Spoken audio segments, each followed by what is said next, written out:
Alam mo ba kung bakit? Parang laging pinagpapala kahit hindi perfect ang mga buhay nila. Simple lang, dahil grateful sila. Grateful sila sa maliit na bagay hanggang sa malaking bagay. Kahit may blessings na, kulang pa rin ang pakiramdam. Laging nakapokus sa wala instead na meron. Working hard pero parang, alam mo yun, dumadami ang favor. Pagod na pero walang joy. Hi everyone, ako po si Rosalie, isang full-time working, isang ina at digital business owner.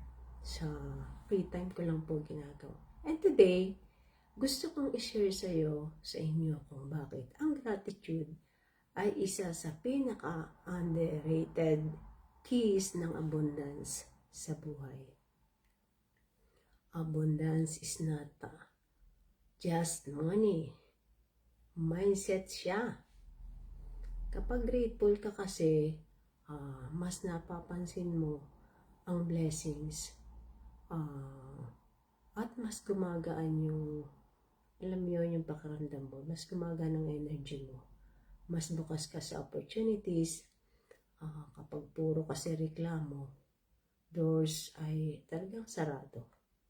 And opportunities pass by, pero kapag gratitude ang pinili mo, mas nagiging confident ka.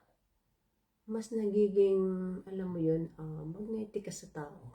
Magnetic ka sa mga nakausap mo, nakasalamuha mo.